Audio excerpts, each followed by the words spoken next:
do you become a private investigator in Australia?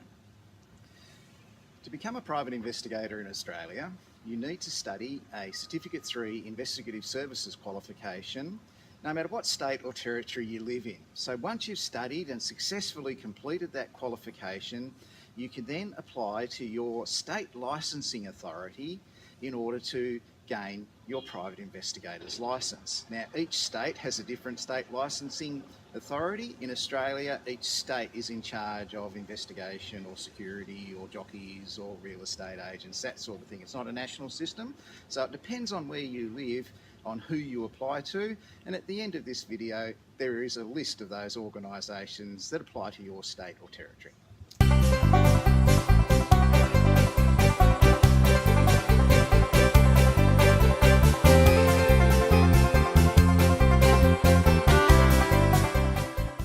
Is this qualification a nationally recognised qualification?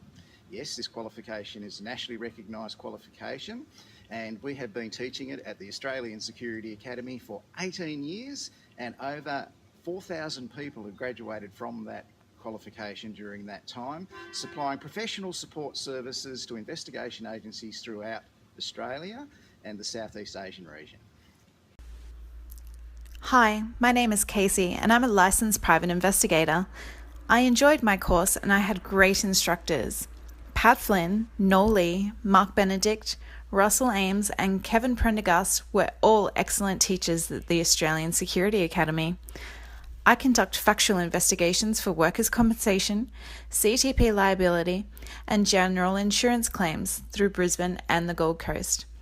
Instructions received by an investigator are referred to as a file.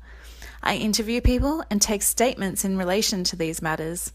Workers' compensation statements are printed out and signed on the spot by the witness or the claimant.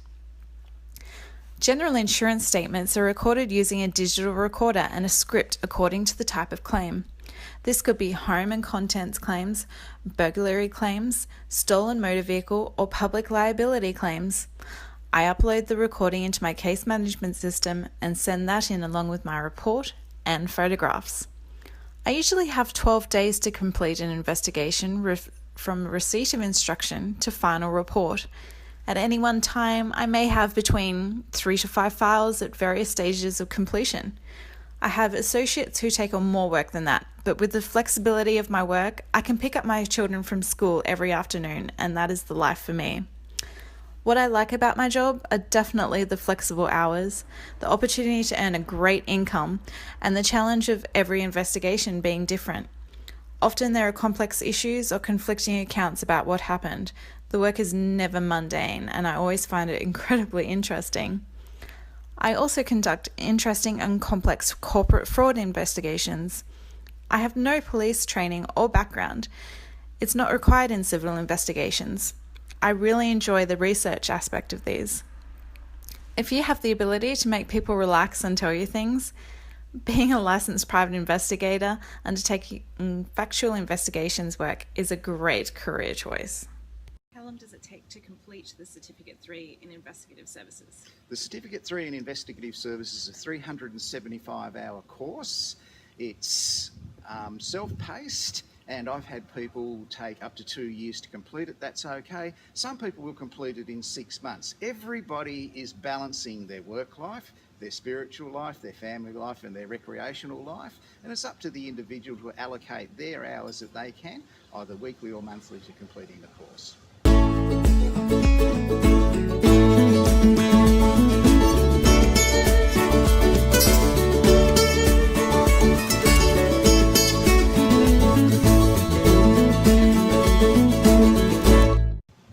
What is in the Certificate 3 Investigator course? There are 15 units of competency in the Certificate 3 Investigative Services course.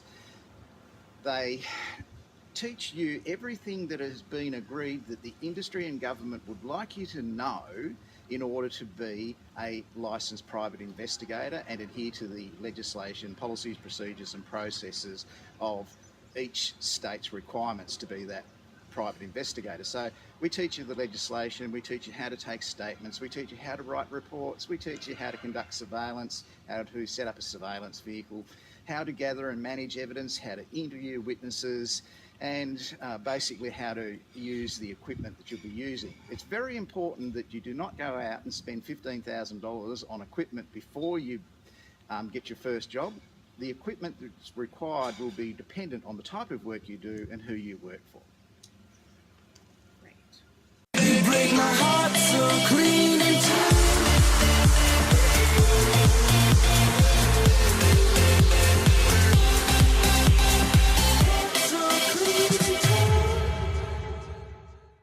What investigations can a beginner expect to conduct? Okay, when they enter the industry, the most common forms of investigation that the beginners will strike are general insurance investigations. And what that means is there'll be investigations relating to home and contents insurance, where someone's been burgled or had goods stolen from the home, or someone's broken something of value and put in an insurance claim in their home. It could be stolen motor vehicles, and a beginner will go out and interview the person whose vehicle's been stolen, and may even go and inspect the scene if that vehicle's been found burnt out in the bush or in a park somewhere. Beginners will also conduct personal injury investigations for workers' compensation. They may conduct public liability investigations, slips, trips and falls in public places, that sort of thing. As they build and become more confident, they'll get more complex investigations in the future, but we all start at that lower level. No one's going to ask a beginner investigator to do a complex medical negligence investigation. What is the difference between the Certificate 3 in Investigative Services and the Certificate 4 in Government Investigation? Okay, they're two different qualifications. Certificate 3 in Investigative Services is the qualification required for you to conduct civil investigations in the Australian investigation industry. So that means you need a licence, and that's the qualification to get that licence, and then you need to apply for that licence for your local state licensing authority. You will conduct civil investigations. Basically, that's insurance investigations or code of conduct investigations for corporations, where someone's sexually harassing someone, or it's alleged so, or it's alleged that someone's being racially discriminated against, or it's alleged that someone's been fired from their workplace unfairly. That's the type of thing you will do there. Certificate 4 in Government Investigations is the qualification required for you to be an internal investigator for a local, state or federal government department. So that means that to work internally for the tax office, for border protection, for the transport department, for customs, for the Centrelink, for the Department of Child Support or something like that, local, state or federal, their internal investigators are all required to have the Certificate 4 in Government Investigation, and that's the type of work you'll do. You do not need a private investigator's licence to do that kind of work, because all your authority comes from the government department that you work for. Do you have to be a policeman to be a successful private investigator? Very good question. A lot of people think that you must have a police background to be a successful private investigator. If you go and ask any policeman, there are policemen that are very good at their work. There are police people that are very bad at their work too. So it's not so much what your career was before you enter into becoming a private investigator, it's how determined you are to be successful at it. I'll give you a classic example. It can be common for trained police officers to think they're looking for a crime or a suspect or someone to arrest in relation to civil investigations. Doesn't happen in civil investigations. We're looking at liability, we're looking at negligence, we're not looking at criminal behaviour in most cases. So the backgrounds of people coming into investigations, it is enormous, and it's just not limited to police. We have people from healthcare backgrounds. Now, they have an empathy for people who are injured, and the way they get introduced to it is they might meet a private investigator who's investigating an accident that someone in relation to their work in the health department. We have people come in from teaching backgrounds. We have people enter the industry with backgrounds in government. It doesn't matter what your background is. If you're determined to succeed, if you're thorough and you're detailed, you have an ability to get people to relax and tell you things, you can be successful at being a private investigator.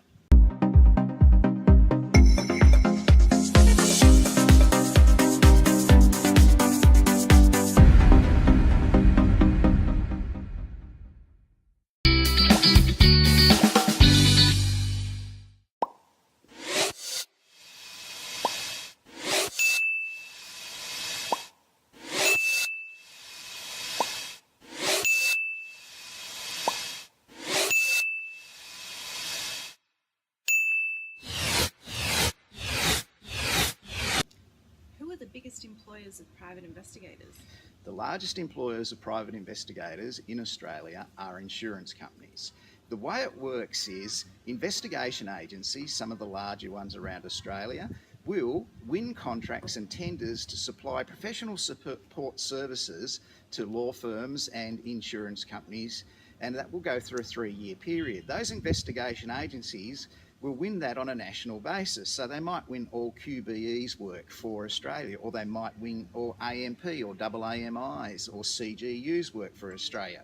So in doing that, what will happen is the investigation agencies will hire you in Western Australia or in Tasmania or in Darwin or in Sydney, no matter where you live, they'll hire you as a licensed private investigator to undertake that work there. That work may include motor vehicle accident, it could be public liability, workers' compensation, it could be CTP liability, compulsory third party, it could be general insurance. But these agencies, some of the bigger ones, there's probably 15 or so of them in Australia, they have these contracts and they need people locally to do the work because it's just not cost effective to fly someone out of Sydney to Alice Springs to conduct a 2-hour investigation. It's not cost effective to fly someone from Melbourne to Perth to do a 5-hour investigation. They need people locally, and that's where your advantage is, living locally and serving the needs of 2 or 3 major employers. So thank you for the lunar.